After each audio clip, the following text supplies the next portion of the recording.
Good morning મિત્રો. આગળના લેક્ચરમાં આપણે પ્રાથમિક માહિતી એકત્રિત કરવાની રીતો વિશે શીખ્યા હતા, પરોક્ષ માહિતી અને પ્રત્યક્ષ તપાસ વિશે. બરાબર. આજે આપણે જોવાનું છે પ્રશ્નાવલીની રીત, જે ત્રીજી રીત બાકી છે તે. બરાબર. ચાલો, તો પ્રશ્નાવલીની રીતમાં શું છે તે પહેલાં જોઈએ આપણે.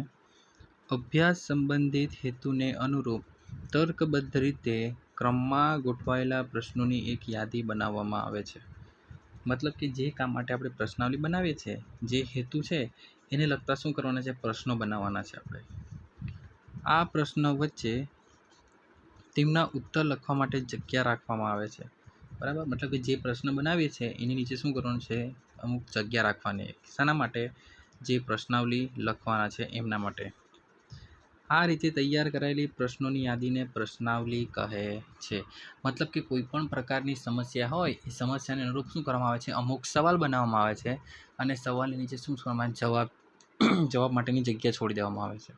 અને વિવિધ વર્ગના વ્યક્તિઓ એ પાસે શું કરવામાં આવે છે, પ્રશ્નાવલી ભરાવવામાં આવે છે. તો આ રીતના જે પ્રશ્નોની યાદી બનાવવામાં આવે છે ને શું કહેવાશે, પ્રશ્નાવલી. આ પ્રકારની પ્રશ્નાવલી દ્વારા માહિતી મેળવવાની રીતને પ્રશ્નાવલીની રીત કહે છે. દાખલા તરીકે સમાજમાં હમણાં કયા પ્રકારની પરિસ્થિતિ હાલ તો કોરોના વિશેની, બરાબર. તો એને લગતી પ્રશ્નાવલી બનાવવામાં આવે છે કે અમુક પ્રશ્નો શું કરવામાં આવે છે, નક્કી કરી દેવામાં આવે કે તમે કયા વિસ્તારમાં રહો છો, પછી તમારા ઘરમાં સદસ્યોની સંખ્યા કેટલી છે, કેટલા 60 વર્ષની ઉપરના છે અથવા કેટલા 60 વર્ષની નીચેના છે, તમે લોકોએ વેક્સિન લીધી છે કે નથી લીધી, બરાબર. અને વેક્સિન લીધી છે તો કયા પ્રકારની વેક્સિન લીધી છે, તમારા ઘરમાં કોઈકને કોરોના અંગે કોઈક મૃત્યુ પામેલ છે. તો આ બધા સવાલ શું છે કે એક પ્રકારની પ્રશ્નાવલી થઈ ગઈ. તો એવા શું કરવામાં આવે, પ્રશ્નો અંદર પૂછવામાં આવે, નીચે જગ્યા છોડી દેવામાં આવે. તો આ રીતના જે કુટુંબની જે માહિતી લેવામાં આવે છે ને શું કહેવાશે, પ્રશ્નાવલીની રીત. પ્રશ્નાવલીમાં પ્રશ્નો ટૂંકા અને સરળ હોવા જોઈએ કે જેથી કરીને ઉત્તરદાતા પ્રશ્નોને સમજી શકે અને સરળતાથી તેના ઉત્તર આપી શકે. હવે આપણે પ્રશ્નો બનાવીએ છીએ એ પ્રશ્નો કેવા હોવા જોઈએ, ટૂંકા હોવા જોઈએ. અમુક વાર શું હોય છે કે પ્રશ્નો ઘણા લાંબા હોય એટલે પેલા સામેવાળી વ્યક્તિ શું છે, પ્રશ્ન વાંચે અને સમજવામાં શું થાય છે, થોડો સમય લાગે છે. પણ જો પ્રશ્ન ટૂંકા હશે તો શું કરે છે, તે સરળતાથી સમજી શકે અને તરત શું કરી શકે, એનો ઉત્તર આપી શકે. જે પ્રદેશ અથવા ક્ષેત્રમાંથી માહિતી મેળવવાની હોય તે ખૂબ જ વિશાળ હોય ત્યારે આ પદ્ધતિ ખાસ ઉપયોગી નીવડે છે. બરાબર. કે ક્ષેત્ર કે જ્યાં આપણે માહિતી મેળવવાના છે એ ક્ષેત્ર જો કેવું હોય, વિશાળ હોય, ત્યારે આ પ્રશ્નાવલીની રીત શું છે, સૌથી વધારે ઉપયોગી. આમાં સમય અને ખર્ચમાં બચત થતી હોવાથી ખૂબ જ કરકસરયુક્ત બને છે. બરાબર. પ્રશ્નાવલીની રીતમાં શું છે, જાતે જવાની જરૂર નથી, પણ શું કરે છે, અલગ અલગ માહિતીઓ શું છે, બે રીતના આવે છે. જે આગળની જે રીત છે આપણે એ આગળ ભણીશું, પણ ટપાલ દ્વારા અને આંગણક દ્વારા શું કરવામાં આવે છે, ફક્ત કાગળ મોકલી દેવાના છે, આપણે પોતે જવાની જરૂર નથી. એટલે ખર્ચ અને સમય શું થાય, બચે છે. પ્રત્યક્ષ તપાસ અને પરોક્ષ તપાસ બંનેમાં પ્રશ્નાવલીનો ઉપયોગ થઈ શકે છે. મેં કીધું ને, પ્રત્યક્ષ તપાસ મતલબ કે તમે જાતે જઈને પણ પ્રશ્નાવલી ભરી શકો અથવા કોઈના થ્રુ પણ જઈને પ્રશ્નાવલી શું કરી શકો છો, ભરાવી શકો. પ્રશ્નાવલી દ્વારા માહિતી એકત્રિત કરવા માટેની બે રીત છે, આંગણક દ્વારા અને ટપાલ દ્વારા. બરાબર. ચાલો એ આપણે પછી જોઈશું. પહેલાં જોઈએ આદર્શ પ્રશ્નાવલીના લક્ષણો. શું કયા કયા લક્ષણો છે તે જોઈએ. દરેક પ્રશ્નાવલી સાથે તેને સંબંધિત પત્ર અથવા તેને યોગ્ય શીર્ષક રાખવું જોઈએ કે જેથી વાંચનારને અભ્યાસ હેઠળના હેતુનો સ્પષ્ટ ખ્યાલ મળે. તમે બાજુના પેજ ઉપર જો, પેજ નંબર 7 પર આ તમને પ્રશ્નાવલીનો નમૂનો આપેલો છે. તો તમને શું કીધું છે, આ હેડિંગ છે ને, હેડિંગ, આ પ્રશ્નાવલીનું હેડિંગ મહત્ત્વનું છે. એ શું કરવાનું છે, ખાસ લખવાનું, કે જેથી પ્રશ્નાવલી વ્યક્તિ વાંચે એટલે સીધું ધ્યાન એનું ક્યાં જાય, હેડિંગ પર. એટલે એને ખબર પડે કે તમે કયા પ્રકારની માહિતી એકત્રિત કરવા માંગો છો. દાખલા તરીકે જો ગુજરાત રાજ્યના 12મા ધોરણના વિદ્યાર્થીનો અભ્યાસ અંગેની ટેવ વિશેની માહિતી એકત્રિત કરવા માટેની પ્રશ્નાવલી. બરાબર. એટલે તમને ખબર પડે છે કે આ 12મા ધોરણના વિદ્યાર્થી માટે છે, એમની ટેવો કયા કયા પ્રકારની છે એ માટેની. બરાબર. તો એના માટેનો પ્રશ્નાવલીનો નમૂનો છે. બીજું, પ્રશ્નાવલીની સંખ્યા જેટલી શક્ય હોય તેટલી ઓછી રાખવી જોઈએ. પ્રશ્નોની સંખ્યા ઓછી રાખવાથી ઉત્તરદાતા માટે પ્રતિસાદ મેળવવાની શક્યતા વધારે રહે છે. જેમ બને એમ પ્રશ્નો કેવા રાખવાના, ઓછા રાખવાના. જો તમે ઓછા રાખો ને તો સામેવાળો શું છે, એ પ્રશ્નોથી કંટાળી જતો નથી, એ સરળતાથી બધાના શું કરે, ઉત્તર આપે. હવે તમે 10-15 પ્રશ્ન પૂછો, કોઈક વ્યક્તિ શું કરે, શાંતિથી જવાબ આપે. પણ જો તમે 10-15ની જગ્યાએ 100-200 પ્રશ્ન મૂકી દો, તો પેલો વ્યક્તિ ખાલી પ્રશ્નો જ પહેલાં જોઈ જ લેશે કે આટલા બધા પ્રશ્નો છે.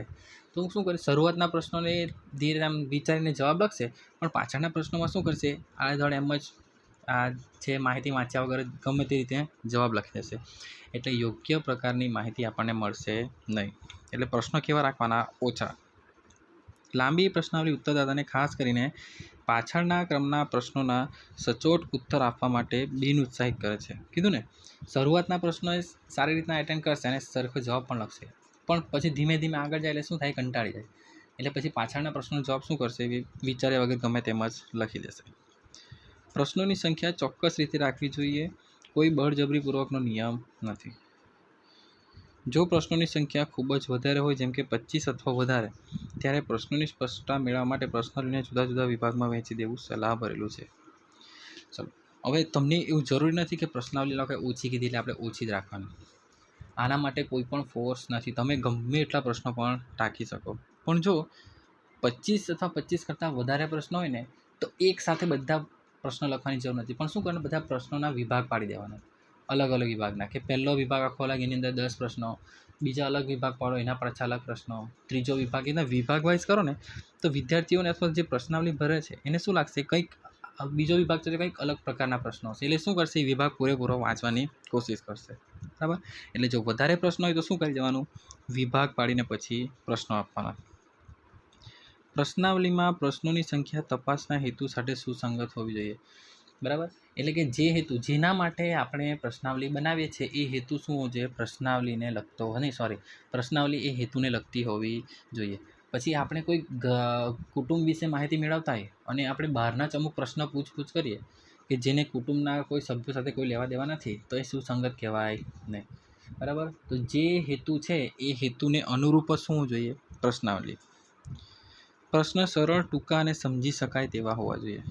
આગળ જ આપણે આવી ગયું છે કે પ્રશ્નો કેવા રાખવાના, ટૂંકા, વધારે લાંબા હોવા જોઈએ નહીં, અને સમજી શકાય તેવા. હવે ગુજરાતીમાં લખવામાં આવે, પણ ગુજરાતી પ્રથમ ભાષામાં જો લખવામાં આવે અથવા તો હિન્દીમાં આવે, તો શું કરે, વિદ્યાર્થીઓને અમુક શબ્દ સમજવામાં શું છે, અટપટા લાગે, કે અમુક શબ્દના એ લોકોને મતલબ સમજ પડતા નથી. તો ભાષા એવી રાખવી કે સામેવાળી વ્યક્તિ શું છે એને સરળતાથી સમજી શકે એવી હોવી જોઈએ. અસ્પષ્ટ અને દ્વિઅર્થી ન હોવા જોઈએ. અને એ પણ તમને પણ ખબર છે કે એક શબ્દના બે અર્થ થતા હોય તો વ્યક્તિઓ શું થાય છે, અમુક સમયે ગૂંચવાય છે. એટલે એક શબ્દના બે અર્થ ના થાય ને, એ પ્રમાણેની પ્રશ્નાવલી રાખવી. દાખલા તરીકે જો પ્રશ્ન આ રીતે લઈએ કે તમે શિક્ષિત છો, અને ઉત્તરદાતા શિક્ષિતનો અર્થ સમજી શકશે નહીં. એનો અર્થ એવો થાય છે કે શિક્ષણ માધ્યમિક કક્ષાનું, ઉચ્ચતર કક્ષાનું કે કોલેજ સુધીનું વગેરે. એટલે તમે ખાલી શિક્ષિત છો એમ લખો, એનો મતલબ પેલો સામેવાળો શું સમજી નહીં શકે કે શિક્ષિતનો મતલબ કે પ્રાઇમરી લેવલનો ભણેલો છે, માધ્યમિક સુધી ભણેલો છે, ઉચ્ચતર માધ્યમિક સુધી ભણેલો છે કે કોલેજ સુધી ભણેલો છે. એમાં જવાબ કઈ રીતના આપો એ એને ખબર પડતી નથી. એટલે શું થાય છે, એ ગૂંચવાઈ જાય છે. પ્રાથમિક કક્ષા સુધીનું, માધ્યમિક કક્ષા સુધીનું, ઉચ્ચતર કક્ષા સુધીનું, કોલેજ સુધીનું અભણ, આ રીતના શું કરવામાં આવે, 5 વિકલ્પ ઓપ્શન આપી દેવામાં આવે. તો ઓપ્શન શું કરશે, આરામથી ટીક કરશે કે જો કોલેજ સુધી ભણેલો હોય તો એ કોલેજનો વિકલ્પ ટીક કરશે, ઉચ્ચતર માધ્યમિક સુધીનું શિક્ષણ મેળવેલું હોય તો ઉચ્ચતર માધ્યમિક ટીક કરશે.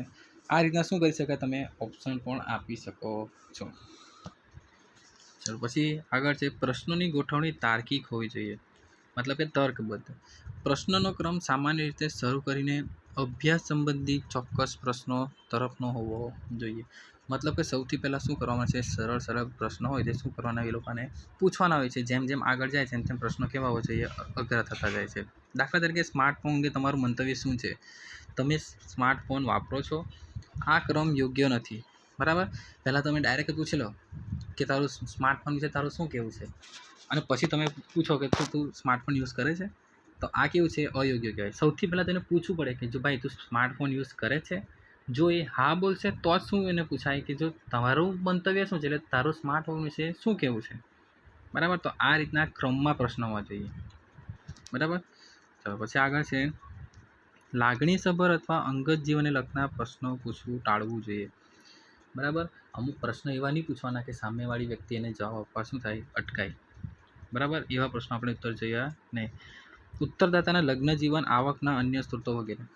બરાબર, એ વ્યક્તિ એના લગ્ન જીવનના પ્રશ્નો હોય, પછી તેની આવક કેટલી છે, એ પ્રકારના પ્રશ્નો તમારે પૂછવા જોઈએ નહીં. જો અભ્યાસમાં આવા પ્રશ્નોની જરૂરિયાત જણાતી હોય તો ઉત્તરદાતાને એવી બાંયધરી આપવી જોઈએ કે આપેલ માહિતી ખાનગી રાખવામાં આવશે અને તેનો હેતુ માટે ઉપયોગ કરવામાં આવશે નહીં. ચાલો, એક તો માહિતી તો માંગવી જ નહીં જોઈએ, તો પહેલી વાત.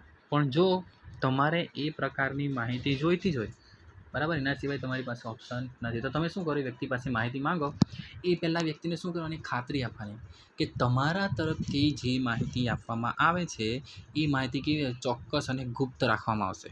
અન્ય કોઈ પણ વ્યક્તિને એ માહિતીનો ઉપયોગ કરવા દેવામાં આવશે નહીં. જો આ પ્રકારની બાંયધરી તમે સામેવાળી વ્યક્તિને આપશો તો વ્યક્તિ શું કરશે? એની અંગત જીવનની માહિતીઓ પણ તમને આપશે. પ્રશ્નોના જવાબ કોઈપણ પ્રકારની ગણતરી વગરના હોવા જોઈએ. દાખલા તરીકે તમારા કુટુંબમાં કમાતા સભ્યોની સરેરાશ આવક કેટલી છે? આવા પ્રશ્ન પૂછવાનું ટાળવું જોઈએ. પ્રશ્ન એવા પૂછવાના કે જેમાં ગણતરીની હોય.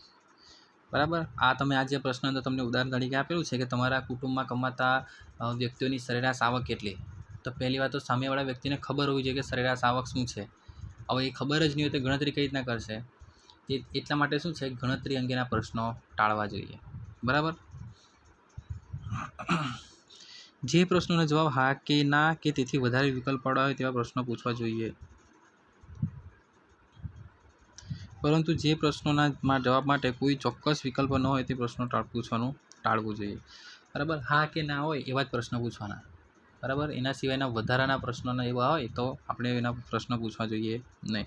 દાખલા તરીકે શિક્ષણમાં વાર્ષિક પદ્ધતિના બદલે અર્થવાદી પદ્ધતિ વિશે તમારું શું મંતવ્ય છે? આવા પ્રશ્નના ઉત્તરમાં ખૂબ જ અસમાનતા હોય છે, જેવા કે તદ્દન તરફેણમાં હોય, તટસ્થ હોય, વિરુદ્ધમાં હોય, તદ્દન વિરુદ્ધમાં હોય. બરાબર, તો આ લોકોના ઓપ્શન કેવા થઈ ગયા? વધી ગયા. આમાંથી કોઈ પણ જવાબ આવી શકે. તો આવા પ્રશ્ન છે ને સમજવામાં એ લોકોને શું થાય? મુશ્કેલ બને કે આના મતલબ બધાના શું થાય? વિરુદ્ધ છે, તટસ્થ છે, તરફેણમાં છે, તદ્દન તરફેણમાં છે. વિકલ્પો પણ વધી ગયા, વિચાર શક્તિ પણ વધારે બદલાશે બધાની. બરાબર, તો કોષ્ટકમાં પણ શું થાય છે? જગ્યા વધારે જાય છે. બરાબર, એટલે આવા પ્રશ્નો પૂછવા જોઈએ નહીં. જો અહીંયા નીચે તમને નમૂનો આપેલો છે. અહીંયા તમને 12મા ધોરણ વિશે વિદ્યાર્થીની પ્રશ્નાવલી આપે છે. એમાં સૌથી પહેલાં જે વિદ્યાર્થી ભણે છે એનું નામ લખવાનું, પછી એની જાતિ સ્ત્રી છે કે પુરુષ, બેમાંથી એક પણ ટીક કરી દેવાનું, સ્થળ, તાલુકો અને જિલ્લો. જો હવે શાળા, તો સરકારી ગ્રાન્ટ ન લેતી અને સરકારી ગ્રાન્ટ લીધેલી, મતલબ કે સરકારી શાળા છે કે પ્રાઇવેટ છે, કઈ સ્કૂલમાં ભણે છે તે સ્કૂલનું ટીક કરી દેવાનું. વિદ્યાશાખા, વિનયન, વાણિજ્ય, વિજ્ઞાન અને અન્ય. આનો મતલબ થાય વિનયન એટલે આર્ટ્સમાં ભણે છે, વાણિજ્ય મતલબ કે કોમર્સમાં છે, વિજ્ઞાન મતલબ કે સાયન્સમાં છે, કે અન્યનો મતલબ શું થાય? ડિપ્લોમા, આઈટીઆઈ, એમાં શામાં ભણે છે તે શામાં આવશે? બધું અન્યમાં. અભ્યાસનું મતલબ અંગ્રેજી, ગુજરાતી કે અન્ય. ઇંગ્લિશ મીડિયમમાં ભણે તો અંગ્રેજી, ગુજરાતી મીડિયમમાં તો ગુજરાતી, અમુક વિદ્યાર્થી મરાઠી મીડિયમમાં હોય છે, બરાબર, અમુક હિન્દી મીડિયમમાં હોય છે, તો એ લોકો કયો પ્રશ્ન ટીક કરશે? અન્યમાં. પછી એ લોકોને શાળાનો સમય કીધો છે, શાળાનો સમય લખશે.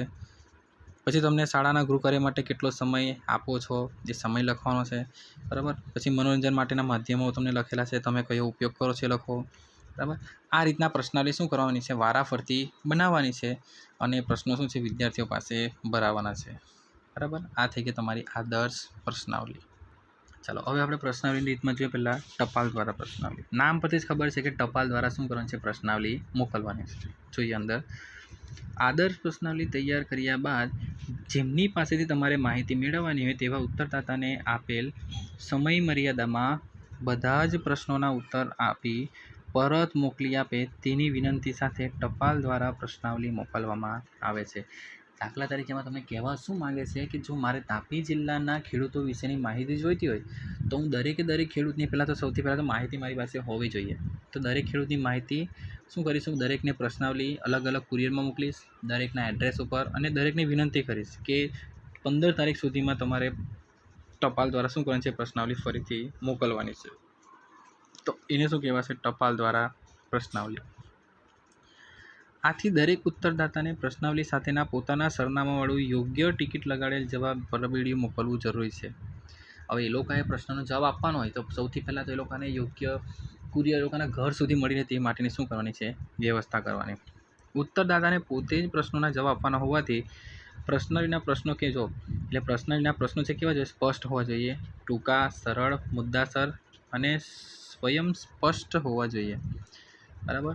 બધી જે માહિતી છે એ પ્રમાણેની પ્રશ્નાવલી હોવી જોઈએ એમ કહે છે આ લોકો. અત્યારના સમયમાં પ્રશ્નાવલી કોમ્પ્યુટર કે ઈમેલ દ્વારા પણ મોકલવામાં આવે છે. હવે અમુક પહેલાં ટપાલીવાળી પ્રશ્નાવલી શું છે કે પહેલાં જૂની થઈ ગઈ, પણ હવે તો શું કરવામાં ઈમેલ દ્વારા જ વસ્તુ મોકલી આપવામાં આવે અથવા તો ટપાલ દ્વારા. અને હાલમાં તો હવે તો વોટ્સઅપના જમાના ચાલે છે, એટલે શું કરવામાં આવે, વોટ્સઅપ પર મોકલી દેવામાં આવે છે, બરાબર. ચલો હવે એનાથી ફાયદા કયા કયા થાય છે તે જુઓ. જ્યારે માહિતી એકત્રિત કરવાનું ક્ષેત્ર વિશાળ હોય ત્યારે માહિતી એકત્રિત કરવા માટે આ પદ્ધતિ ખૂબ જ ઉપયોગી નીવડે છે. શું કહે છે કે જ્યારે વિશાળ ક્ષેત્ર હોય, હવે તાપી જિલ્લાનું અથવા તો સુરત જિલ્લાની આખી મારે માહિતી જોઈતી હોય તો હું બધાના ઘરે ઘરે જઈને માહિતી મેળવી શકું નહીં. હા, મેળવાય ખરી, પણ સમય, શક્તિ અને ખર્ચ તો થાય વધારે જાય. તેથી શું કરું, હું દરેકના ઈમેલ પર વોટ્સઅપ નંબર પર શું કરીશ, આ બધા પ્રશ્નાવલી ફરતી કરી દઈશ. પછી લોકો પાસે શું કરીશ, પ્રત્યુત્તર માંગીશ, બરાબર. તો એના દ્વારા પ્રશ્નાવલી તૈયાર કરવામાં આવે. આ રીત સરળ અને ઓછા ખર્ચે વધારે માહિતી મેળવી આપે છે. ટપાલ દ્વારા તમે જે માહિતી મેળવો છો એમાં ખર્ચ થાય તો છે, પણ કેવો થાય છે, તમે રૂબરૂમાં જાઓ એનો જે ખર્ચ થાય છે એના કરતાં તો કેવો હશે, ઓછો જ હશે. જે ક્ષેત્રમાં વ્યક્તિગત ટેલિફોનના માધ્યમ દ્વારા સંપર્ક સાધવાનું મુશ્કેલ હોય તેવા ક્ષેત્રમાં રહેતા ઉત્તરદાતાઓ પાસેથી આંગણક આ રીતે માહિતી મેળવી શકે છે. ચાલો, કે જ્યાં ટેલિફોન જ નથી, જ્યાં નેટવર્કનો પ્રોબ્લેમ છે, ત્યાં શું કરી શકાય છે, ટપાલ દ્વારા માહિતી મોકલીને માહિતી મેળવવામાં આવે છે, બરાબર. ચાલો, આ થઈ ગયા એના ફાયદાઓ. હવે આપણે જોઈશું એની મર્યાદાઓ અથવા તેના ગેરલાભ. જ્યારે ઉત્તરદાતા અશિક્ષિત હોય ત્યારે સહકારની ભાવના ધરાવતા ન હોય ત્યારે આ રીત ઉપયોગી નીવડતી નથી.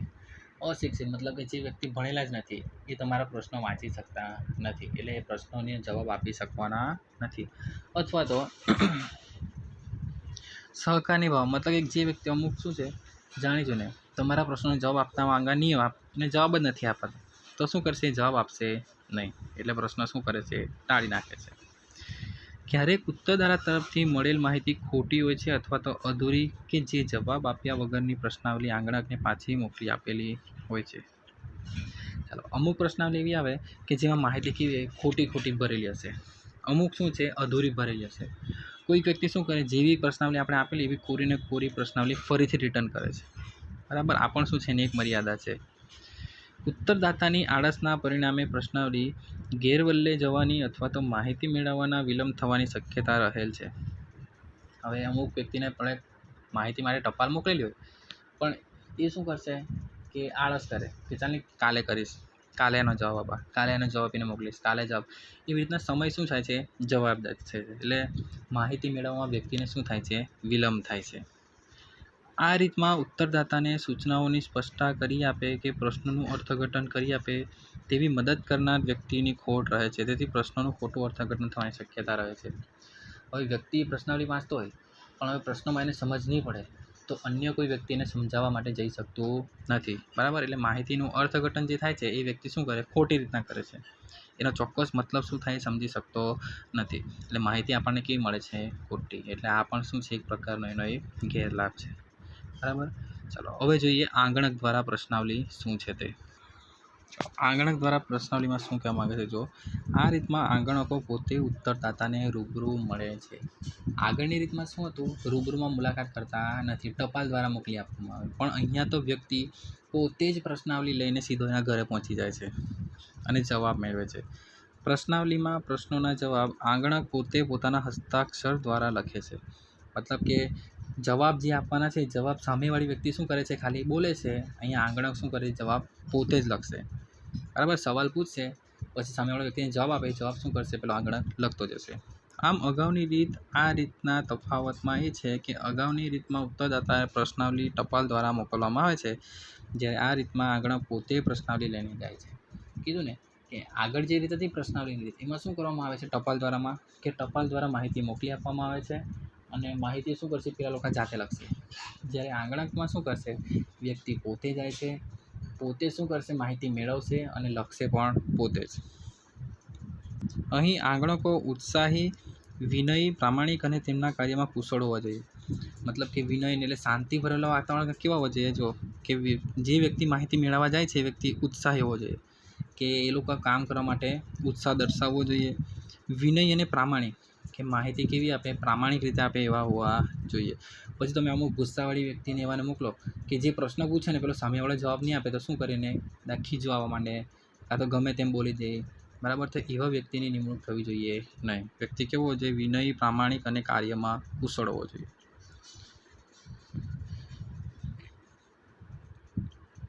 આંગણકની ઉત્તરદાતા સાથે કોઈપણ જાતના બિનજરૂરી વિવાદમાં ન ઉતરવા કે માનહાનિ ન થાય તેવા તકેદારી રાખી મિત્રતાભર્યું વાતાવરણ સર્જવા સૂચના આપવામાં આવે છે. બરાબર. તમે પ્રશ્ન પૂછો, બરાબર, તો ગમે તે રીતના એને પ્રશ્ન પૂછવાના નથી. સૌથી પહેલાં એને પ્રેમથી સાથે વાત કરો, મિત્રતા જેવું વાતાવરણ તમે ઊભું કરો અને પછી તમે પ્રેમથી અમુક પ્રશ્ન પૂછો તો એ વ્યક્તિ શું કરશે? તમને એનો જવાબ પણ આપશે. ચાલો હવે જોઈએ એના ફાયદા. યોગ્ય આંગણકની પસંદગી કરીને ઉત્તરદાતા પાસેથી પૂરી, સાચી અને વધારે યોગ્ય માહિતી મેળવી શકાય. પહેલાંમાં શું હતું કે પ્રશ્નાવલી તો મોકલી આપતા, પણ સામેવાળો વ્યક્તિ પ્રશ્નાવલી સમજી શકતો નહીં હતો, બરાબર. પણ આમાં તો શું છે, આપણે પોતે જઈએ, આંગણક પોતે જાય છે એટલે પ્રશ્નો બરાબર સમજે લોકો, બરાબર, અને સાચી માહિતી પણ પોતે મેળવશે. જ્યારે ઉત્તરદાતા અશિક્ષિત અથવા સહકાર આપે તેવા ન હોય ત્યારે ઉત્તરદાતા યોગ્ય ખુલાસો આપી તે યોગ્ય માહિતી મેળવી શકે, બરાબર. કે અભણ માણસ હોય, બરાબર, તો એ શું કરશે? વાંચી શકતો નથી. તો આંગણક જો પોતે ત્યાં જઈને એને માહિતી આપે, બરાબર, પ્રશ્ન પૂછશે તો વ્યક્તિને શું છે? સરળતા રહે અને તે જવાબ પણ તરત શું કરશે? સામેવાળી વ્યક્તિને આપશે. પ્રશ્નાવલી ગેરવલ્લે જવાનો અને પ્રશ્નાવલીના પ્રશ્નો અધૂરી માહિતી મેળવવાનો પ્રશ્ન ઉપસ્થિત થતો નથી. આગળના જે પ્રશ્નમાં કીધું, બરાબર, ટપાલ દ્વારા પ્રશ્નાવલીમાં હતું કે તેમાં શું હતું કે જે ત્રીજી હતી તે ગેરલાભમાં કે ઉત્તરદાયિત્વ આળસને પરિણામે જે કામ નથી કરતા. તો અહીંયા શું છે? આ બધી સમસ્યાઓ રહેતી નથી. આપણે જાતે જઈએ એટલે માહિતી પણ શું છે? પૂરેપૂરી જ ભરીને આવીએ. અમુક પ્રશ્નો એવા હોય કે જે માર્ગે દોડતા હોય તો આપણે શું કરીએ? તેનું નિરાકરણ કરાવી શકીએ. મળેલ માહિતી વધારે વિશ્વસનીય છે. ટપાલ દ્વારા જે માહિતી મેળવવામાં આવે એ માહિતી વિશ્વસનીય ગણાતી નથી, અથવા તો ગણાય છે તો કેવી? ઓછી ગણાય. જ્યારે અહીંયા માહિતી કેવી છે? વધુ વિશ્વસનીય ગણાશે. ચલો હવે છે એના ગેરલાભ, કે એનાથી આપણને કયા ગેરલાભ છે તે. કેટલીક વખત પૂરતા પ્રમાણમાં નિષ્ણાત આંગણકો મેળવવાનું એકદમ મુશ્કેલ બની જાય છે. આંગણક મતલબ કે જે વ્યક્તિ માહિતી મેળવવા જાય છે તમને મળી તો જશે, પણ એ યોગ્ય છે કે કેમ, બરાબર લાયકાત ધરાવતો છે કે કેમ, એવા વ્યક્તિઓ મેળવવા કેવા છે? મુશ્કેલ છે. મોટી સંખ્યામાં નિમાયેલ આંગણકોને લીધે તેમને ચૂકવવામાં આવતું મહેનતાણું અને તપાસના ખર્ચમાં વધારો થાય છે. આ વસ્તુ તો બરાબર છે કે વ્યક્તિ જો જાતે જઈને માહિતી મેળવતો હોય તો એને ત્યાં જવાનો, આવવાનો, ખાવાનો ખર્ચ, બરાબર, એ બધા ખર્ચા શું થાય? વધી જાય. અને એને પગાર પણ આપવાનો, બરાબર. તો આ માહિતી કેવી છે? આ માહિતી મેળવવી હોય તો ખર્ચ કેવો થાય છે? વધારે જાય છે અને સમય પણ વધુ જાય છે. તપાસ માટેના બિનતાલીમબદ્ધ આંગણકોને તાલીમ આપવાનું કાર્ય ખૂબ જ મુશ્કેલભર્યું છે. વળી તાલીમ મેળવ્યા બાદ તેમની કુશળતાપૂર્વક, પ્રામાણિકતાપૂર્વક અથવા કાર્યદક્ષતાપૂર્વક કામ કરશે એવું માની લેવું જરૂરી નથી. તેથી ક્યારેક તેમના દ્વારા મેળવેલી માહિતી શંકાસ્પદ બની જાય છે. ચાલો પહેલાં તો આપણે જે નિમણૂક કરેલી છે કોની? આંગણકોની. હવે ડાયરેક્ટ સીધે આપણે મોકલી દેવાના નથી. સૌથી પહેલાં તો શું આપવામાં આવે ને? ટ્રેનિંગ આપવામાં આવે કે તમારે સામેવાળી વ્યક્તિઓ પાસેથી માહિતી કઈ રીતના મેળવવી તે, બરાબર.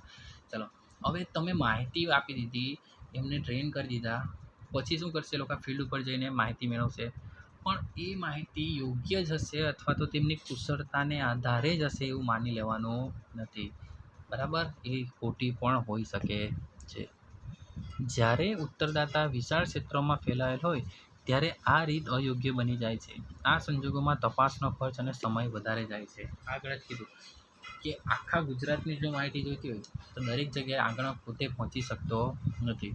જો પહોંચી પણ જાય તો એના માટે સમય કેવો જાય? વધારે જાય. માહિતી મેળવવા માટે સમય પણ વધી જશે, ખર્ચ પણ વધારે જશે, બરાબર. એટલે આ પદ્ધતિ કેવી થાય છે? ખર્ચાળ બની જાય છે. ત્યારે કઈ પદ્ધતિનો ઉપયોગ કરી શકાય? ટપાલ દ્વારા. આંગણકોએ માહિતી આપનાર સાથે સમયની અનુકૂળતા ગોઠવવી જોઈએ અથવા કેટલીક વખત એક જ ઉત્તરદાતા પાસે 2-3 વખત મુલાકાત લેવી પડે છે. પરિણામે તપાસ નિર્ધારિત સમયમાં પૂરી કરવી શક્ય બનતી નથી, બરાબર. હવે તમે સીધા કોઈના ઘરે એમને નહીં પહોંચી જાઓ. તમારે સૌથી પહેલાં સમય જોવો પડે, બરાબર. સમયને આધારે તમારે શું કરવાનું? જવાનું છે. હવે તમે સવારમાં કોઈના ઘરે પહોંચી જાઓ પ્રશ્નાવલીને તો વ્યક્તિઓ જવાબ આપશે નહીં, બરાબર. એના માટે બી અમુક નક્કી સમય હોય છે. સમયના આધારે જ તમારે જવાનું. બરાબર. પછી કોઈક વાર એવું હોય ને કે એક જ વખત જાઓ તો તમને પૂરેપૂરી માહિતી મળતી નથી. અમુક વાર તમારે 2-3 વખત મુલાકાત લેવી પડે, બરાબર. જેનાથી શું થાય છે, સમય પણ વધારે જાય છે. પ્રાથમિક માહિતી એકત્રિત કરવા અગાઉ ચર્ચા કરેલ ત્રણેય રીતો પૈકી કોઈ એક રીતનો સ્વીકાર કરવા માટે કોઈ ચોક્કસ નિયમ નથી. તમારે ટપાલ દ્વારા કરવી છે, આંગણક દ્વારા કરવી છે, બરાબર. પછી કયા રીતે તમે તપાસ કરવા માગો છો એવું કોઈ ચોક્કસ નથી. તપાસ હેઠળ આવતા ક્ષેત્રોનો વિસ્તાર, તપાસનો હેતુ, નાણાકીય જોગવાઈ, સમય મર્યાદા, કુશળ આંગણકો મેળવવાની શક્યતા, એના ધોરણો. હવે તમારે કઈ પદ્ધતિનો ઉપયોગ કરવો છે એ તમારા આધારમાં છે, બરાબર. જો ક્ષેત્ર તમારી પાસે ટૂંકું હોય તો તમે પ્રત્યક્ષ મુલાકાત દ્વારા પણ માહિતી મેળવી શકો, પ્રશ્નાવલી દ્વારા પણ રૂબરૂ મુલાકાત દ્વારા કરી શકો. તપાસનો હેતુ કયો છે એને ધ્યાનમાં રાખો. આ બધી બાબતો તમારે શું કરવાની છે, પહેલાં ધ્યાનમાં રાખવાની છે. એ ધ્યાનમાં રાખીને પછી જ તમારે શું કરવાનું છે, પ્રશ્નો બનાવવાના છે અને રીત નક્કી કરીને ભરાવવાની છે, બરાબર. આ થઈ ગઈ તમારી પ્રશ્નાવલીની રીતો. આના પછીનું જે માહિતી છે, બરાબર, કઈ ગૌણ માહિતીના પ્રાપ્તિ સ્થાનો. એ ગૌણ માહિતી તમને કઈ કઈ જગ્યાએથી મળી શકે તે આ ટૉપિક તમને પૂછાતો નથી, બરાબર. પણ આપણે ઉપર ખાલી જોઈ જશું કે ગૌણ માહિતી આપણે કઈ કઈ જગ્યાએથી મેળવી શકાય, બરાબર. જે આપણે જોઈશું આપણે નેક્સ્ટ વિડીયોમાં. આગળ જ્યારે બીજો વિડીયો આવશે એની અંદર આ ચેપ્ટર પૂર્ણ થઈ જશે અને આપણે નવા ચેપ્ટરની શરૂઆત કરશું, માહિતીનું નિરૂપણ, બરાબર, કે જેમાં તમને દાખલાઓ આવશે તે, બરાબર. ચાલો આપણે નેક્સ્ટ વિડીયોમાં જોઈશું.